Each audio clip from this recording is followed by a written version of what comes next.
안녕하세요 여러분. 도덕 1강 인트로 및 길잡이 영상입니다. 오늘 지금 첫 강인데요. 오늘 여러분들이 이 강의 영상을 듣고 수업이 쉬운지 어려운지 한자가 어렵지 않은지 다양하게 코멘트를 남겨주시면 선생님이 수업에 적극 반영을 할 거고요. 실제로 이제 오프라인 여러분들이 등교 수업을 했을 때도 이 점을 감안해서 이렇게 수업을 진행하도록 하겠습니다. 오리엔테이션의 이제 질문 영상 같은 경우는 선생님이 지금 찍는 시간이 맞지 않아서 다음 강의 인트로 영상 때 한 번에 취합해서 올리도록 하겠습니다. 1강 사람을 사람답게 만드는 것입니다. 이 단원에서는 제일 중요한 게 인간 본성론과 인간의 특징인데요. 우리 인간은 동물과 같이 공유하는 특징이 있습니다. 예를 들어 식욕, 성욕, 수면욕 등등이 있죠. 그런데 우리 인간만의 구분되는 고유한 특성이 있거든요. 그게 바로 첫 번째, 도구적 존재입니다. 우리 인간은 이렇게 도구를 써서 활용을 하는데 만약 우리 인간이 도구를 쓰지 않았다면 지금 자연적 관점에서 봤을 때 우리 인간은 먹이 피라미드의 최상위에 있지만 도구를 쓰지 않는다면 아마 이렇게 자연 생태계의 최상위 위치에 있지 않겠죠. 그리고 그 다음에 문화적 존재입니다. EBS에선 유의적 존재라고 지금 표기가 되어 있어요. 우리 인간은 지식, 예술과 같은 이제 문화를 이제 서로 향유하고 공유하고요. 그리고 이러한 것들을 후대에 계승하는 특징이 있습니다. 그리고 그 다음에 사회적 존재입니다. 우리 인간은 사회를 지어서 살아가죠. 그래서 아리스토텔레스는 이렇게 말합니다. 우리 인간은 본성적으로 자연스럽게 국가와 사회를 향하게 되어 있다. 왜냐? 우리 사람이 직접 자기가 이발을 다 할 수 없고 직접 옷도 다 만들 수 없고 직접 생선도 여러분들이 다 잡을 수 없잖아요. 각각 역할이 분배되어 있어요. 사람은 혼자서 다 할 수 없지만 사람은 모여서 역할을 분배해서 진행하는 게 이거는 인위적인 게 아니라 자연스럽게 이렇게 보이게 되고 이렇게 보이게 되다 보면 사회와 국가를 형성하겠다. 이렇게 아리스토텔레스는 주장했습니다. 이제 그 다음에 우리 인간은 도덕적 존재인데요. 우리 인간은 또한 생물적 욕구들을 우리가 스스로 통제를 할 수 있어요. 예를 들어서 강아지를 보면은 우리가 훈련을 시키면 먹이 먹는 것을 절제하고 참죠. 그러면 강아지도 도덕적 존재냐? 아닙니다. 강아지는 단지 우리 인간이 그 먹이를 먹었을 때 혼을 내거나 어떤 처벌이 있기 때문에 이제 그게 두려워서 하지 않는 것이에요. 이러한 관점에서 봤을 때 이게 도덕적 전문 용어로 처벌과 복종이라 하거든요.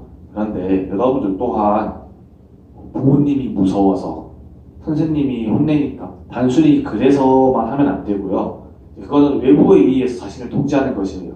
그래서 자신 스스로가 자신을 통제할 수 있어야 된다. 이게 바로 자유입니다.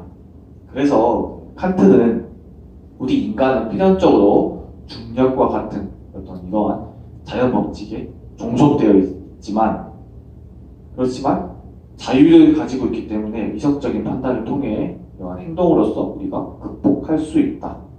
이렇게 설명을 합니다.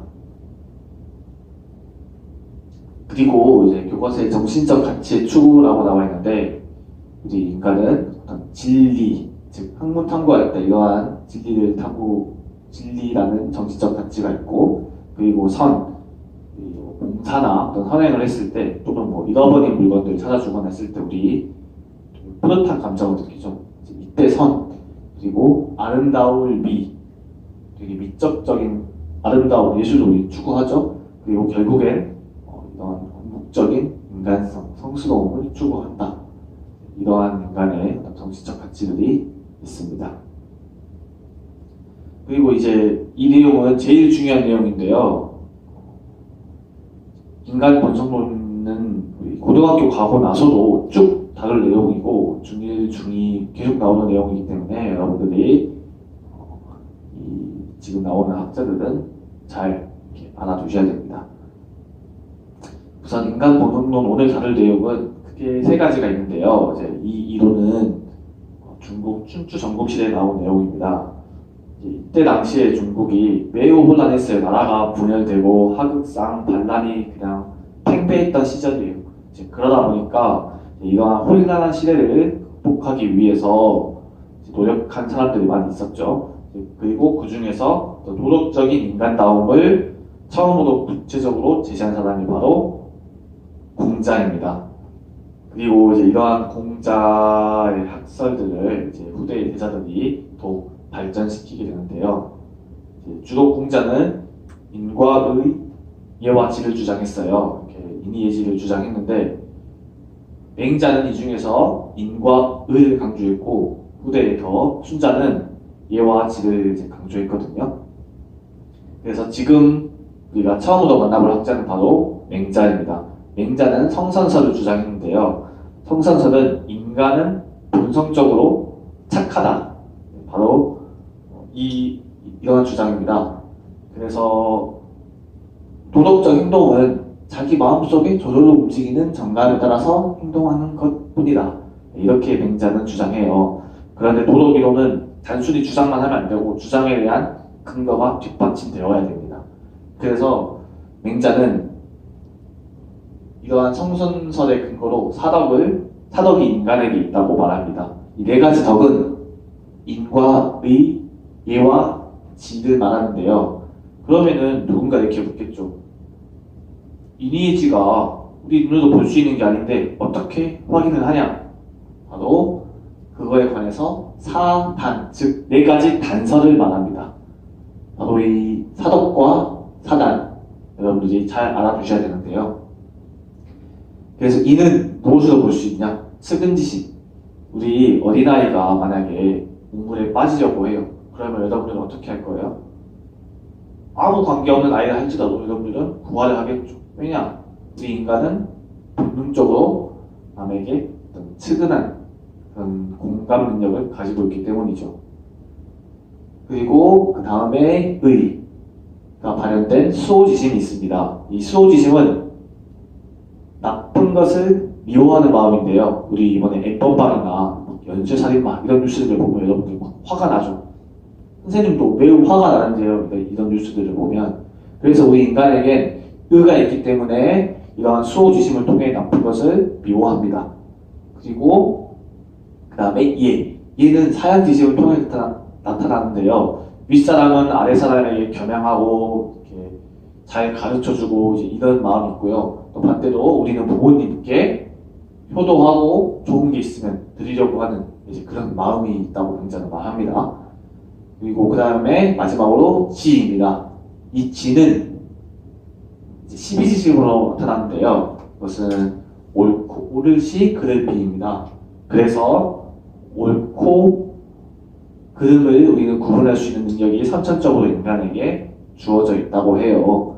그래서 이러한 사덕과 사단을 통해서 맹자는 사람의 본성은 태어날 때부터 착하다. 그래서 이러한 착함으로써 혼란스러움을 극복해야 된다. 착하게 돌아가자. 이런 내용을 주장합니다. 그래서 호연지기의 자세를 매우 강조하는데요. 이 호연지기는 도의의 근거를 두고 굽히거나 흔들리지 않는 어떤 도덕적 강인함, 기백을 말합니다. 그래서 대표적인 예시로 우리 막 쓰레기를 아무도 보지 않는데 무단투기하지 않고 끝까지 지니고 정말 버릴 곳에 버리고 그리고 아무도 이렇게 감시하거나 규제하지 않아도 스스로 외부의 유혹에 흔들리지 않고 이렇게 행동하는 그런 게 바로 호연지기입니다. 이제 성선설, 인간이 태어날 때부터 착하다. 이거의 반대가 뭐죠? 인간은 태어날 때부터 악하다. 이런 주장이겠죠. 바로 이 주장은 순자가 하게 됩니다. 그래서 이 순자는 무릇 사람이 선하게 되고자 하는 것은 그 성이 원래 악하기 때문이다. 추하면 아름답기를 원하고 가난하면 부유하기를 원하며 비천하면 고귀하기를 원하니 진실로 그 안에 없는 것은 반드시 밖에서 구하려 들기 마련이다. 이렇게 주장을 했는데요. 이제 순자가 맹자와 동시대 사람이 아니고 이제 맹자의 후대 사람이에요. 그러다 보니까 순자가 일방적으로 이제 맹자를 디스한 내용이 많거든요. 그 내용 중 하나가 맹자에게 우물에서 아이를 구하려 하는 거는 그냥 우리 인간의 동물적인 본성일 뿐이야. 그리고 우리 사람이 교육을 통해서 남을 구해야 된다. 이런 내용을 알고 있기 때문에 구한 것이다. 이렇게 주장을 합니다. 그래서 이제 순자는 교육과 예가 없이 방치되었을 때 욕심에 사로잡혀서 우리 인간은 반드시 타락하게 된다. 그래서 어떤 인위적인 제도와 예를 통해서 우리 인간을 교화시켜야 된다. 이렇게 말합니다. 그래서 실제로 우리 사람을 어떤 도덕적인 내용이나 이런 가르침 없이 그냥 이렇게 내버려 뒀을 때 나쁜 일이 일어나는 경우를 우리가 주위에서 좀 접할 수 있죠. 그래서 순자는 이제 이렇게 현실적으로 우리 인간이 악하게 하는 그런 이유들을 이렇게 설명을 했어요. 이러한 성악설 뒤에 나오는 내용이 바로 고자입니다. 그 성불구자한테 그런 고자가 아니고 이 자라는 게 중국에서 위대한 선생님들 뒤에 붙이는 어떤 칭호예요. 그래서 뒤에 어떤 뭐 주자, 공자, 순자, 맹자 이렇게 있다. 이런 사람, 목자 이런 사람들은 굉장히 높은 선생님 이런 뜻으로 여러분들이 알고 있으면 되겠습니다. 성모 선악설을 주장해요. 그래서 인간의 본성은 착하지도 나쁘지도 않다. 그래서 따로 존재하는 게 아니라 행동함으로써 얻어지는 것 이렇게 이제 주장을 하거든요. 그래서 이제 고자와 맹자는 동시대 사람이에요. 그래서 고자가 맹자에게 이렇게 말합니다. 인간의 본성이 성과 불선으로 나눠있지 않은 것은 물이 따로 북쪽과 서쪽이 없는 거와 똑같아요. 우리 컵에 물 따라 봐봐. 동과 서가 따로 있어? 합쳐져 있지. 근데 어떻게 성도 나뉘어져 있냐? 이렇게 고자는 말합니다. 그리고 맹자는 이러한 반박에 대해서 이렇게 답변을 합니다. 맞아. 물은 동과 서가 없지만 대신에 위와 아래는 있지. 윗물이 있고 아랫물이 있다. 그래서 위에 윗물, 즉 우리 착한 본성이 따로 있기 때문에 우리는 착한 본성으로 돌아가야 된다. 이렇게 주장합니다. 이 세 학자, 즉 순자, 맹자, 고자 이렇게 다양한 학설이 있는데 이 외에도 아주 많은 사람들이 있어요. 노자, 목자 등 다양하게 있는데 교과서에서는 지금 이 세 학자가 나왔기 때문에 이 세 학자를 위주로 선생님이 설명을 했습니다. 그런데 이 맹자, 순자, 고자가 다른 주장을 했다 해서 결론이 달라지는 건 아니에요. 결론은 결국에 비슷해집니다. 결국 우리 인간을 착한 행동을 통해서 또는 교육을 통해서 우리 인간이 착한 행동을 하게 돌아가자 또는 그렇게 만들자 이제 이렇게 주장한 내용들이거든요. 그렇기 때문에 여러분들이 맹자, 순자, 고자의 공통점과 차이점을 중시하면서 배우시면 될 것 같습니다.